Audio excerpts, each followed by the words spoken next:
Isabella Quinn was one of the hottest rising stars in Hollywood. A prominent voice for positive body image, she was well on her way, until a leaked photo of her romantically entangled with a rival politician undermined her image as a champion of progressive causes. In 1996, she came out with a tell-all memoir that chronicled her rise to fame and total surrender to the celestial path, a cult hidden under a chain of high-end spas called the Lavender Love Wellness Program, synonymous with wealth and privacy. Her memoir received next to no attention compared to her scandal, and she is now all but forgotten in the public eye. This is her story. After a series of commercials and stage performances as a child and teenager, she landed a co-starring role in the post-apocalyptic drama Followers and Rats, playing Kylie Faley, a sarcastic mercenary who quickly became everyone's favorite character. After a few seasons, Izzy got increasingly lucrative offers to star in movies, which she eventually took, filming during the off-season of the show. While filming the period drama The Lantern Keeper, she fell under the mentorship of actress Dana Cleveland. Cleveland had gone to the big screen late in life, spending nearly 3 decades on the popular soap opera Through the Hourglass. Now starring in movies herself, Cleveland had been invited into the Lavender Love Wellness Program. She was very insecure about her aging, but at the same time thrilled to be starring in movies to critical acclaim. What she saw in Isabella was a young starlet whom she could mentor and protect from the ravages of fame. So she dropped Izzy's name around the spa circles and got Izzy invited in. Isabella had a public image of being very outspoken against the objectification of women. Although typical Hollywood thin and gorgeous herself, she always stated that her looks were a reflection of her inner positive state and that she would never succumb to cosmetic surgery or enhancement. She helped found and maintain a counseling charity, Rise and Radiate Foundation, for young women particularly with eating disorders, but also for other mental health conditions. The last thing Isabella wanted was to be known for associating with some body enhancement company. Her experience in the LLWP's intro course, the Serenity Shift, changed all that. Although decades her junior, Izzy felt close to Dana Cleveland and really just came to the intro course to humor her friend. Dana had already taken it, so was not in attendance. Even the fact that the course is called the Serenity Shift is a secret not to be shared with the public. The course is free to all invited, but after that, a substantial financial investment in the company is required. No one who has ever attended these intro sessions has ever decided not to go further. The course consists of 3 parts. The Release Ritual, a guided meditation designed to release negative thoughts, encouraging participants to surrender the worst about their past selves, including the toxin of doubt as to the LLWP's purpose for them. Harmonic Realignment, sound therapy, which used specific frequencies, chanting, and breathwork-style repetitive mantras, meant to realign participants' energy with the insistence that these techniques were taught nowhere else outside the group. And the topper, Spheres of Surrender, a group-sharing circle where individuals confess past errors and pledge their commitment to work for the good, i.e., the program. By the time this process occurs, the group has already bonded significantly, and it is not unusual for people to share secrets they were planning on taking to the grave. Isabella was no different. She felt that this group strongly identified with her principles as a famous person, to emphasize self-care and positive empowerment for women, the opposite of being perceived as a devil-may-care party animal, which was what most image consultants wanted actresses to be perceived as. That day, she signed up and was initiated into the group's Explorer program. The LLWP has a chain of locations, and as we learned in her memoir, this was not the group's initial name. During its foundation, it was called the Jade Soul Spring Retreat, but the name was changed after early incarnations became known as a haven for Hollywood sexual predators. This knowledge is completely erased from all mention of the group's history, and it was only lawyers who were able to find proof of this early incarnation after reading about it in Izzy's autobiography. Likewise, one doesn't find out that the Lavender Love Wellness Center's actual name is the Celestial Path, and this name is kept completely hidden from the public. Their philosophy at first is one of health and long life. But as you progress, the methods undertaken to secure this end become increasingly unorthodox, eventually bordering upon the supernatural. Isabella describes these various practices, which she underwent in great detail. The first of which was called the purity bath, extreme switching of being doused with hot and cold water laced with all manner of herbs. This process shuts down your conscious mind completely until you are only sensation. It is highly suggested that the water is laced with some sort of hallucinogen which, although diluted, still gets to you through your skin and the little bit of water you inevitably swallow. After the first few pourings, the person administering the water reads along from one of the group's pamphlets, which were all authored by their reclusive founder, Dr. Everett Hale, whom one doesn't get to meet until they pass through the explorer phase. There was a patented juice cleanse which had to be taken 3 times a week. At least that was the official rule. But Isabella noticed over time that the rules didn't apply to everybody. For instance, those whose careers were not going well were required to do these cleanses almost daily, which weakened them over time. However, the weakening was explained away as the toxins in their body fighting back, and they would pass through to the other side, like someone quitting a drug cold turkey. The sacred energy transfer massages are intense and performed in a dimly lit room with incense and chanting and designed to be extremely hypnotic.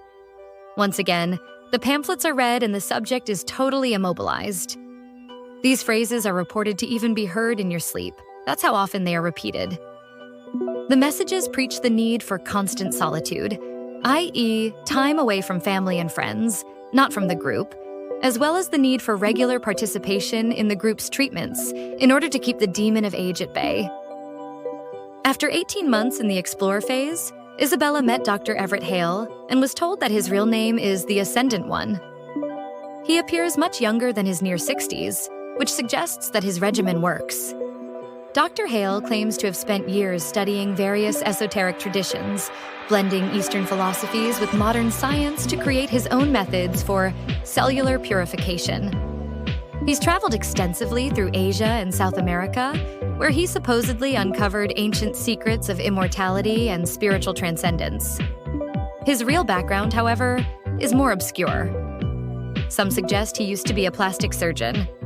Dr. Hale has an undeniable charm that draws people to him. He speaks with a soothing, hypnotic voice that makes people hang on his every word. His confidence in his beliefs borders on the fanatical, making it difficult for others to question him. He rarely engages in casual interactions and maintains an aura of mystery, often claiming to spend time in deep meditation or astral communion. He conferred the title upon Isabella of Celestial Ambassador, a rank which surpassed that of Dana Cleveland. Still, they are friends, although Dana became increasingly excluded from events to which Isabella was required to attend. A turning point in Isabella's relationship with the group happened when she covertly invited Dana Cleveland to an event for which Cleveland was not authorized. The Ascension treatment is an extremely secretive process which even Izzy had not been through yet.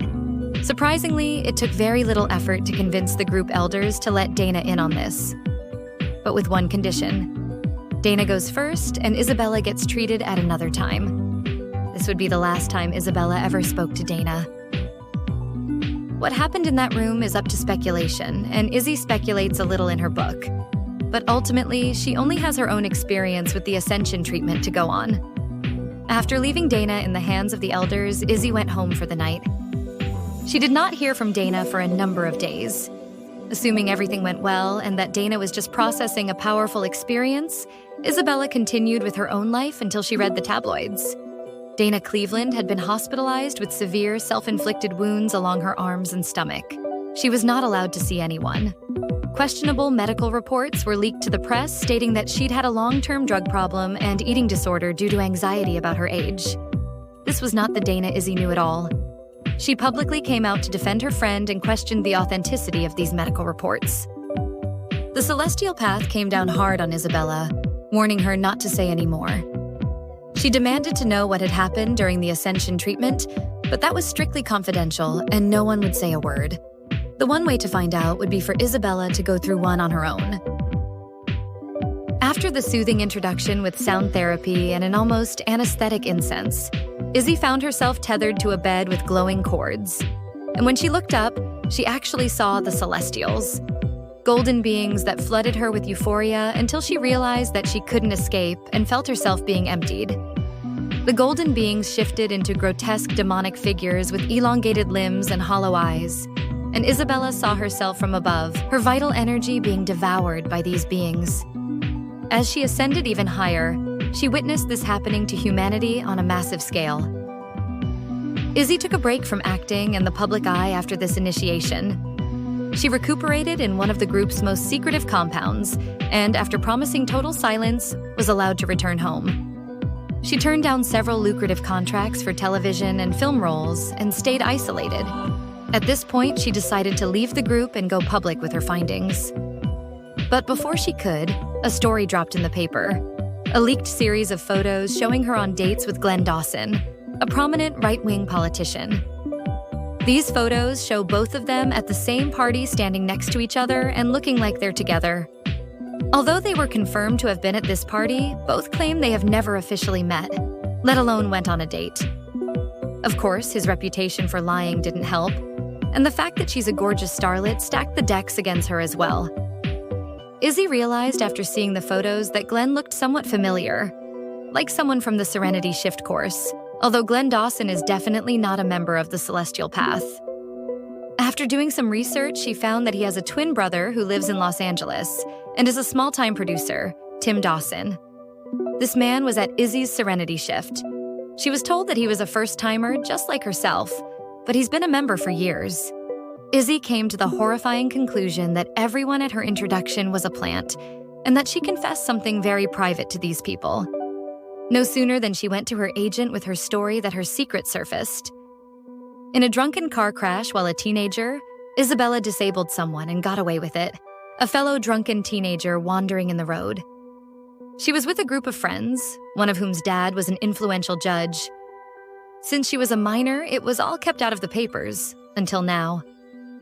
After months of physical therapy, her victim was able to walk again, and years later had never made the connection that the driver of the car that hit him when he was a teenager was now a Hollywood starlet. Upon the publication of this story, he made no attempt to sue, since the whole thing had been settled out of court, while he was still a minor.